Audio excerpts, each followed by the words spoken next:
Magandang araw. Muli, ito si Teacher JM at tayo mag-aaral sa Makabansa 3, Term 1, ang kasaysayan ng lalawigan ng Quezon. Narito ang kasaysayan ng lalawigan ng Quezon. Noong pre-colonial na panahon, ang lugar na ngayon ay lalawigan ng Quezon ay tahanan ng mga sinaunang pamayanan ng mga Tagalog at mga tribong Mangyan. Ang mga sinaunang residente ay may sariling kultura, tradisyon at pamahalaan. Panahon ng mga Espanyol, noong ika-16 na siglo, ang lugar ay nasakop ng mga Espanyol at naging bahagi ng probinsya di Tayabas. Ang mga Espanyol ay nagdala ng Kristyanismo at nagtatag ng mga misyon at simbahan sa lugar.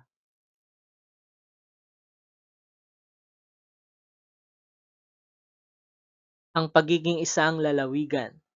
Noong 1591, ang probinsya di Tayabas ay tinatag bilang isang lalawigan. Ang lalawigan ay pinangalan sa pangalan ng Gobernador Heneral na si Gomez Perez Dasmariñas y Ribadeñera na nagngangalang Tayabas. Ang pagbabago ng pangalan. Noong 1946, ang lalawigan ay pinangalang Quezon. Bilang pagkilala kay Manuel L. Quezon, ang Pangulo ng Pilipinas na nagbigay malaking kontribusyon sa pag-unlad ng lalawigan. Ang lalawigan ng Quezon sa kasalukuyang panahon ay isa sa mga lalawigan ng Calabarzon. Ang lalawigan ay mayaman sa likas na yaman tulad ng bundok, ilog at dagat.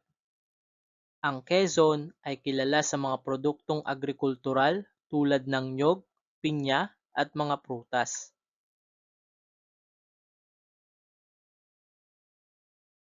Ang lalawigan ng Quezon ay mayaman sa kasaysayan at kultura na nagmula sa mga sinaunang pamayanan hanggang sa kasalukuyang panahon.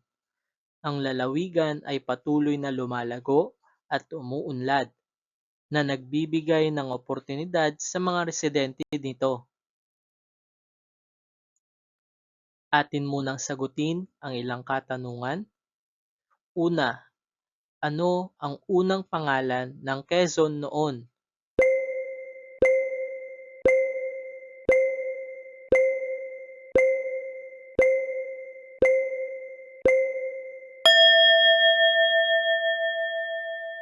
Tama, ito ay tinatawag na Tayabas. Pangalawa, kanino pinangalan ang lalawigan ng Quezon?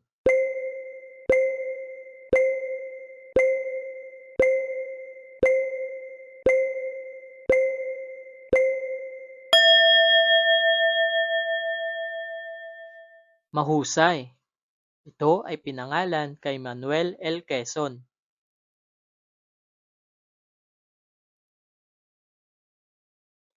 Atin munang sagutin ang isang pagsasanay na may panutong basahin at unawain ang mga pangungusap at isulat ang tama kung ang pangungusap ay wasto at mali naman kung hindi.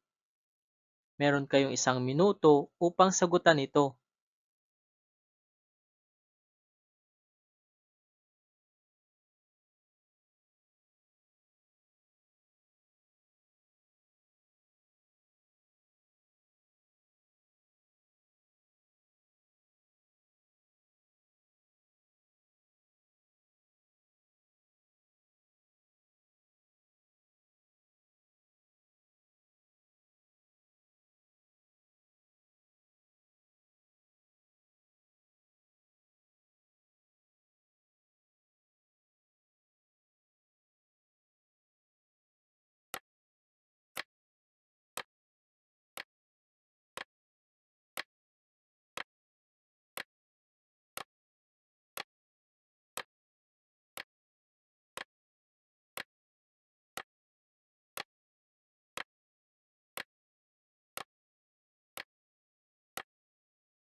Narito ang mga wastong sagot.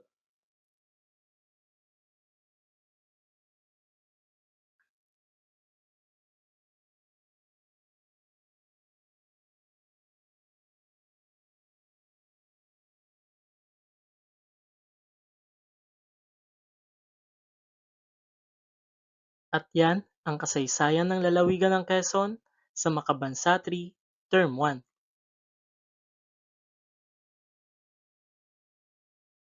Maraming salamat sa inyong pakikinig. Sana ay marami kayong natutunan sa araling ito. Muli, ako si Teacher JM at huwag kakalimutang mag-subscribe sa ating YouTube channel, like, comment and share, and click the notification bell for more videos.